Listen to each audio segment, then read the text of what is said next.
Bueno, buenos días. Gracias por invitarnos a participar en los seminarios. Sabéis que el grupo de Son Espacios es un grupo básicamente clínico y asistencial. Entonces lo que intentamos es hacer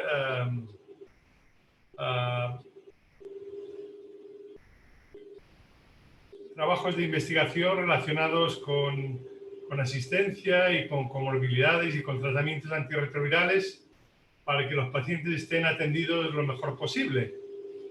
Entonces, dentro de esta idea de nuestro grupo, hace unos años planteamos un trabajo prospectivo de asistencia compartida con atención primaria, que es lo que queríamos compartir con vosotros hoy, ¿vale?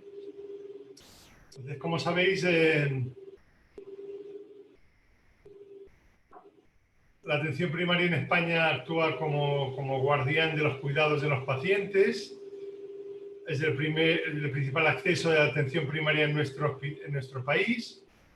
Y vemos que los pacientes mayores de 65 años, por ejemplo, en la Comunidad de Madrid, la gran mayoría tienen un centro de salud y acuden a los centros de salud de forma regular.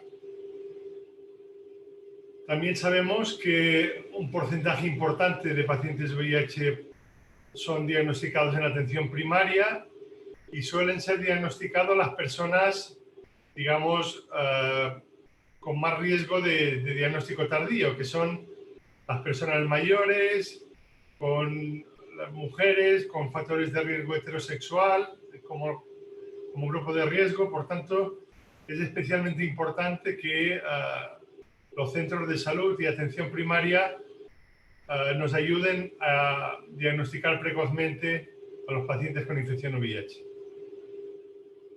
Este es un estudio que hicimos hace 2 años, en el que miramos en los últimos 5 años de los pacientes naïf que ingresaban en nuestra cohorte, las oportunidades perdidas de diagnóstico que habían tenido. Y veis aquí que de prácticamente 500 pacientes que ingresaron en la cohorte balear de pacientes VIH, prácticamente 2/3 partes habían tenido contacto con asistencia primaria. La mayoría de ellos habían tenido al menos 2 contactos con asistencia primaria y habían tenido contacto por temas realmente relacionados, que podían relacionarse con la infección VIH. Había casi 100 pacientes que habían tenido infecciones de transmisión sexual que no se les había hecho serología VIH, había cuadros de dermatitis seborreica, síndrome mononucleósico, candidiasis bucal, pérdida de peso no justificadas. Por tanto, realmente atención primaria en esto tenemos que conseguir que mejore la identificación de estos pacientes haciendo serologías a todas las sospechas de infección VIH. En cuanto a asistencia compartida, revisando la literatura, realmente hay pocos trabajos de asistencia compartida. Hay algunos trabajos en Estados Unidos y en Canadá, pero básicamente son trabajos que lo que nos dicen es cómo son atendidos los pacientes en atención primaria en estos países, porque tanto en Estados Unidos como Canadá, como Australia, como en Brasil, muchos pacientes VIH son atendidos en atención primaria. En cambio, en Europa, la mayoría de pacientes son atendidos en los hospitales con asistencia especializada, como todos sabéis. Y hay también algunos trabajos que evalúan cambios de asistencia de especializada a primaria, pero esto se ha hecho básicamente en Sudáfrica y en algunos países de África subsahariana. En algunos trabajos hechos en Canadá se ve que adoptando el modelo de Chronic Care Model, en centros de salud que tienen pacientes con población VIH vulnerable, tomando estos modelos de cronicidad, realmente obtuvieron algunas mejoras significativas en los indicadores de calidad y en algunos estudios pilotos realizados en la Corte Bax y en la Comunidad de Madrid, haciendo estudios en la atención primaria, se vio que se podía conseguir un incremento en la proporción de pacientes en riesgo a los que se ofrecía serologías de VIH. Y después hay estudios como el de Page en Suiza, que ven que los pacientes atendidos en atención primaria realmente consiguen controles virológicos y de adherencia similares a los de atención especializada y que, por tanto, probablemente no es ningún riesgo intentar que los pacientes con infección VIH bien controlados sean atendidos en atención primaria. En España, como todos sabéis, los pacientes con infección VIH cada vez son mayores, tienen más comorbilidades. Para seguir controles en los hospitales les exigimos controles rigurosos de 2 a 3 controles anuales al año, en la consulta de VIH, con muchos desplazamientos para realización de analíticas, visitas en farmacia, y que las consultas actuales son básicamente de índole preventivo y de tratamiento de comorbilidades. La mayoría de pacientes tienen bien controlada la infección VIH. Entonces, en nuestro país también sabemos poco sobre la frecuentación de los pacientes VIH en atención primaria y el grado de satisfacción con la asistencia recibida. Y pensamos que, como hemos comentado antes, que es necesario implicar más a los médicos de atención primaria en las tareas de prevención y de detección precoz de infección VIH en estos pacientes. Estas son algunas gráficas de nuestro hospital, donde llevamos prácticamente más de 2.000 pacientes, y veis cómo ha ido aumentando la edad media de los pacientes en seguimiento. Esto es hasta el año 2018. Esto todavía ha aumentado en los 3 últimos años, o sea, casi más del 50% de pacientes tienen más de 50 años y prácticamente un 50% de los pacientes tienen al menos una comorbilidad y muchos de ellos tienen más de una comorbilidad. Por tanto, esta diapositiva que todos conocéis, de un poco cómo ha ido cambiando los principales problemas de la infección VIH a lo largo del tiempo, vemos que ya desde hace muchos años, ¿no? Desde el estudio SMART en el 2006, sabemos que uno de los principales problemas en los pacientes VIH que tenemos que vigilar son la prevención de comorbilidades, vigilar las interacciones, la polifarmacia y gestionar la cronicidad. Estos serían los principales retos que tenemos en la actualidad en las consultas de VIH. Y para afrontar estos retos, realmente es muy difícil afrontarlos sin hacer un cambio de modelo. Y este cambio de modelo de asistencia tiene que pasar por una mayor implicación de atención primaria. No podemos hacer un seguimiento de los pacientes con múltiples comorbilidades con controles cada 6 meses. Necesitamos de la atención primaria y de todos los equipos de trabajadores sociales, enfermeras, gestoras de cuidados, para intentar que estos pacientes estén lo mejor atendidos posible. En base a esto, pues veis aquí muchas de las cosas que habría que hacer, cambios organizativos en la asistencia de los pacientes con infección VIH, como promover estilos de vida más saludables, como implicar a los pacientes en su autocuidado, como tener unas historias electrónicas compartidas que permitan registrar las comorbilidades, con sistemas de alerta y recordatorios, ¿de acuerdo? Todo esto pensamos que es importante y tenemos que ir hacia aquí, ¿no? Entonces, se define asistencia compartida o una definición de asistencia compartida que está en un artículo de Page, la define como asistencia con cuidados compartidos cuando el médico generalista atiende a los pacientes con infección VIH conjuntamente o cooperando con el especialista, combinando las ventajas de la atención primaria, como son la proximidad, la experiencia en enfermedades crónicas, con la experiencia del especialista en tratamientos antirretrovirales e infecciones asociadas. ¿De acuerdo?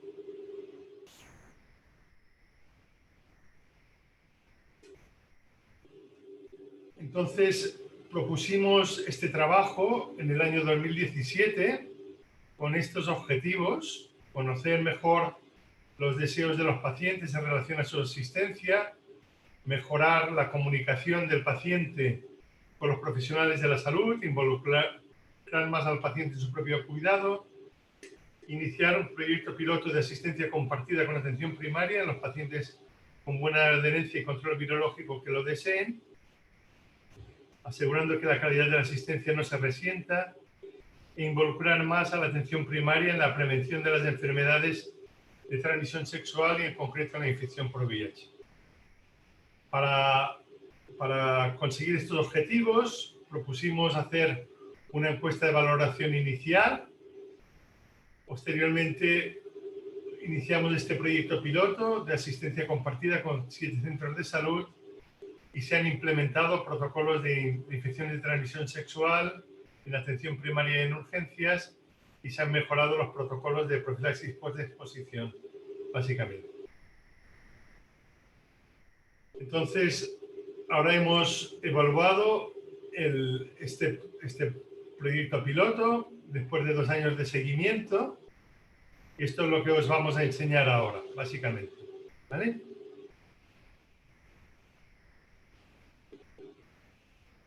Esta es la encuesta inicial. Se realizó en 918 pacientes entre enero y junio, atendidos entre enero y junio del 2017. Estos 918 pacientes tenían una edad media de 49 años. La mayoría eran varones, como ocurre en todas las consultas, creo, de nuestro ámbito geográfico, que tenían un seguimiento medio de infección VIH de 13 años. Los pacientes referían que no habían sido atendidos ninguna vez en su centro de salud, un 28%, en el último, que eran atendidos de 2 a 6 veces un 52%, más de 6 veces un 6% y más de 12 veces también un 5,6%. Y había un 8% que no conocían, decían, su centro de salud. Aquí ya empezamos con un tema importante, ¿eh? Es decir, había un porcentaje importante que no conocían su médico de cabecera ni su centro de salud. Cuando les pedíamos el retraso que había cuando pedían hora para ser atendidos con su médico de atención primaria, vemos que un 43% decía que podían ser atendidos en menos de 2 días, pero había prácticamente un 57% que comentaban que tenían retrasos de más de 3 días para ser atendidos por su médico de cabecera.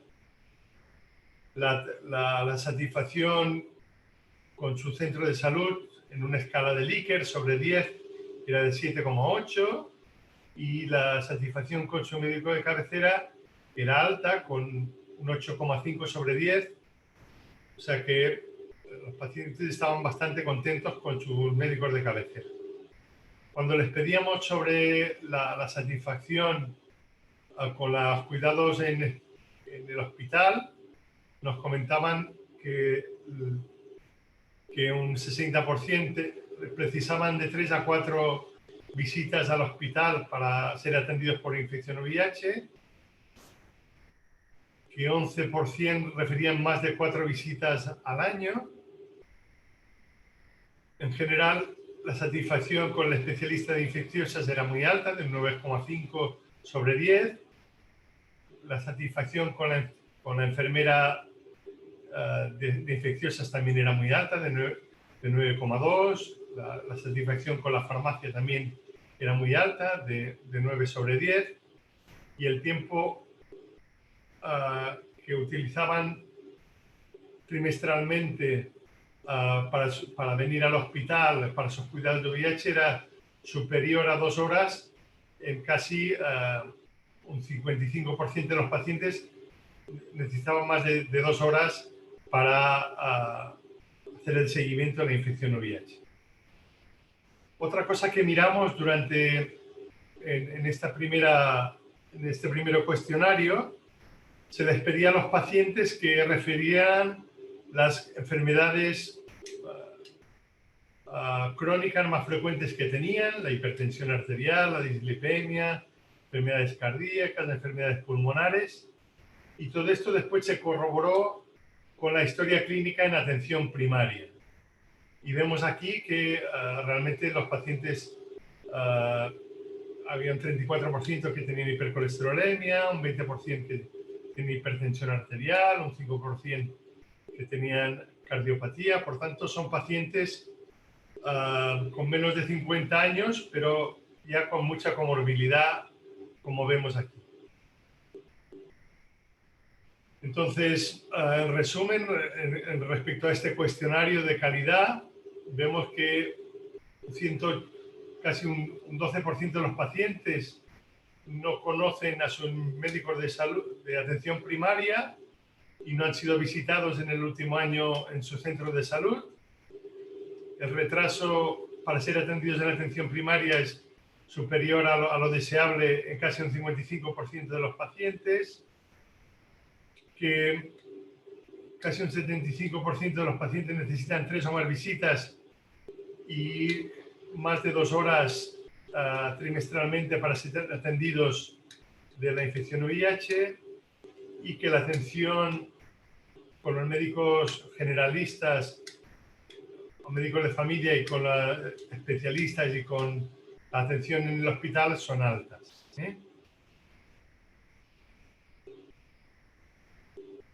Bueno, posteriormente, ya a finales del año 2017, se empezó este proyecto piloto de atención, de asistencia compartida con centros de salud. Entonces, lo primero que hicimos fue ir a los centros de salud, y durante una mañana se hacía una charla para hacer una puesta al día sobre infección VIH, sobre todo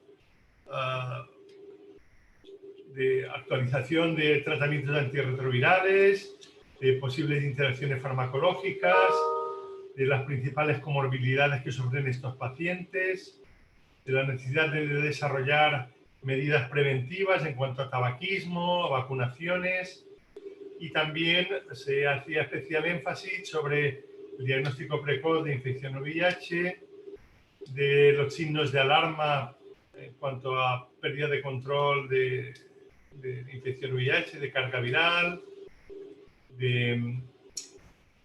y después se facilitaba correos electrónicos y teléfonos para que los médicos de atención primaria y enfermería pudieran contactar con nosotros de una forma fácil, ¿vale? Entonces, esto se hizo en 3 centros de salud en el 2017 y posteriormente en 4 centros de salud más en el 2018. Posteriormente, se invitó a los pacientes que venían a consultas y que pertenecían a estos 7 centros de salud a entrar en un programa piloto de asistencia compartida.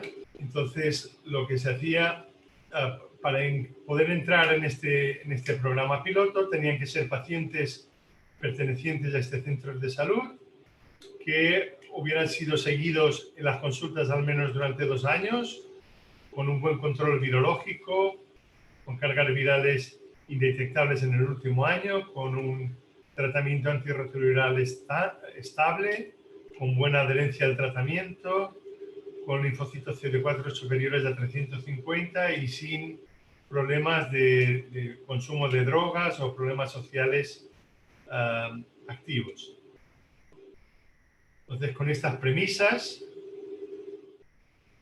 lo que se hacía es que firmaban un consentimiento informado y entonces estos pacientes son atendidos una vez al año en el hospital y una vez al año por el médico de atención primaria. Antes de ir a la consulta al médico de atención primaria y a la consulta especializada, se hacen una analítica de control y la cita la damos nosotros, tanto en atención primaria como en especializada, y las analíticas se realizan en su centro de salud y la toma de los antirretrovirales se administra en la farmacia del hospital cada 6 meses, aunque con la epidemia de COVID, pues en algunos pacientes se ha podido mandar por correo, ¿vale? Y entonces lo que hemos hecho es evaluar este programa de asistencia compartida con unas variables que se definieron de forma predefinida, que eran que los pacientes se mantuvieran en carga viral indetectable, se mantuvieran con una buena adherencia al tratamiento, que no tuvieran infecciones oportunistas o eventos relacionados con SIDA, y que al final del seguimiento hicieran un cuestionario de satisfacción. Entonces, entraron en este programa de asistencia compartida 93 pacientes, que veis que tenían una edad media también de 49,9 años, que también tenían un seguimiento de infección VIH de aproximadamente 14 años. La mayoría eran, como principal factor de riesgo, eran homosexuales, pero también había pacientes que habían sido consumidores de droga por vía parenteral, y la mayoría eran españoles, pero había pacientes de Sudamérica y de otros países. La mayoría tenían estudios de secundaria, universitarios, y pertenecían a estos centros de salud que veis aquí. Había un 16% que habían tenido infecciones oportunistas o criterios de SIDA, y veis que tenían unos linfocitos CD4 en el momento de entrar en el estudio de 775, y un 38% eran fumadores.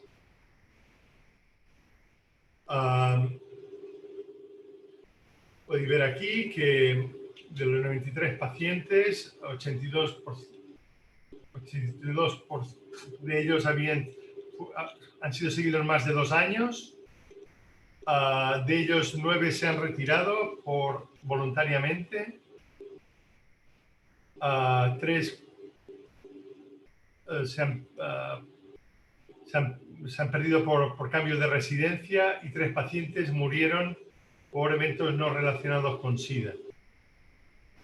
Todos los pacientes se han mantenido indetectables durante el seguimiento, tanto si se retiraron del programa como si siguieron en el programa. Y la adherencia del tratamiento antirretroviral fue muy alta, el 99,4%. Y veis aquí que una cosa que nos sorprendió es que prácticamente que muchos pacientes hicieron eventos no oportunistas. Hubo 6 pacientes que hicieron eventos cardiovasculares importantes. 3 pacientes hicieron neoplasias no relacionadas con SIDA. Un paciente hizo una insuficiencia renal aguda. No hubo ningún paciente que hiciera infecciones oportunistas o o eventos relacionados con SIDA. Por tanto, consideramos que todos los pacientes entrados en el estudio realmente tenían la infección VIH bien controlada, pero hicieron un número de eventos no SIDA quizás superior a lo esperado de antemano. Respecto a la satisfacción con el programa de asistencia compartida, vemos que la nota media que nos dieron fue de 8,5 sobre 10, es decir, que parece que la mayoría de pacientes estaban contentos con el programa. Hubo 6 pacientes que nos suspendieron, que dijeron que había habido problemas de coordinación y de organización, o que no estaban contentos porque había habido problemas de confidencialidad en las extracciones en los centros de salud, en las extracciones sanguíneas, o que había muchos cambios en los médicos de cabeceras en la atención primaria, o que decían que farmacia del hospital estaba saturada y por tanto estaban algo enfadados con estos temas. Las notas que dieron al centro de salud fueron altas, de todos modos, de 8,4 en el centro de salud, de 8,9 al médico de atención primaria, 9,6 al médico especialista, un 9,5 a la enfermera y un 9,4 a la farmacia del hospital. Por tanto, los pacientes no nos valoraron de forma positiva. En conclusión, nuestro estudio parece demostrar que es posible establecer programas de asistencia compartida en pacientes seleccionados con infección VIH, manteniendo un buen control virológico y una buena adherencia a los tratamientos antirretrovirales. Esto permite reducir el número de veces que los pacientes tienen que venir al hospital, y con un grado elevado de satisfacción por parte de los pacientes. En general, la satisfacción con los cuidados sanitarios es buena, tanto a nivel de atención primaria como de especializada. Como hemos comentado antes, llama la atención la cantidad de eventos oportunistas y de comorbilidades que tiene esta población de menos de 50 años.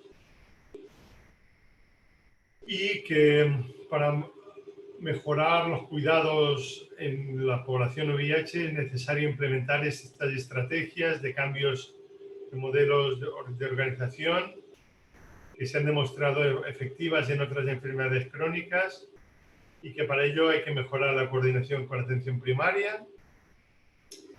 Además, este programa ha permitido algunas ventajas adicionales, como son, por ejemplo, que ahora todos los pacientes pueden realizarse las extracciones sanguíneas en los centros de salud. Por tanto, no es necesario que venga ningún paciente al hospital para hacerse las extracciones, y esto ha facilitado la cumplimentación de las extracciones. Y pensamos que en un futuro hay que extender. Estamos haciendo ya un programa para extender la asistencia compartida con todos los centros de atención primaria, especialmente en pacientes mayores, frágiles, con comorbilidades que así lo deseen, mejorando los servicios ofrecidos. Que sería necesario también establecer sistemas de asistencia en población joven bien controlada, con posibilidad de acceso a la historia de salud y a los resultados analíticos, que esto hasta ahora no disponemos de ello. Y mantener unos sistemas informáticos que nos permitan asegurar el correcto seguimiento de estos pacientes, un registro exhaustivo de comorbilidades, de tratamientos, de adherencia, de estratificación de riesgos, de carga viral, de indicadores de calidad, y que nos permitan sistemas de interconsulta, incluyendo consultas por email o virtuales con atención primaria o con los pacientes. Bueno, esto es básicamente lo que os quería comentar. Agradecer a todo el equipo de infecciosas del Hospital Son Espases, a Adrián Ferrer, a Alfredo Santos Piñeiros, a Helen, Luisa Martín, a María Ángel Rivas, a María Peñaranda, al doctor Fanfur, al doctor Campins, a la doctora Mercedes García Zaya y también a los médicos de atención primaria que han participado en este estudio y a enfermería del hospital, a Catalina Esterric, etcétera, que nos han ayudado en este trabajo, así como la farmacia del hospital. Muchas gracias y si tenéis alguna pregunta, estaré encantado de contestaros. Estupendo, muchas gracias, Melchor. Nada, solamente recordar que podéis activar el micro si queréis hacer alguna pregunta, ¿vale? Y nada, gracias, Melchor.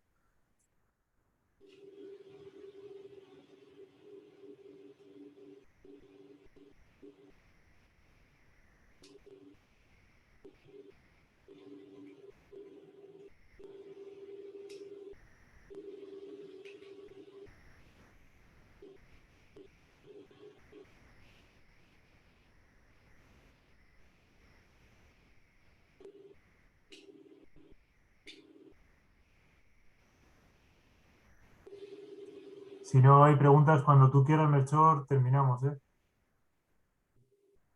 Perfecto. Si tenéis alguna pregunta, alguna cosa que queráis hacer, pues me mandáis un correo y os contesto, ¿ok? Gracias. Gracias, Melchor. De todas formas, recuerdo que la charla está grabada junto con la presentación en la intranet de la RIS, ¿vale? Para exposición de todos los compañeros de la red. Nada, gracias. Lo sé. Venga, gracias. Chao.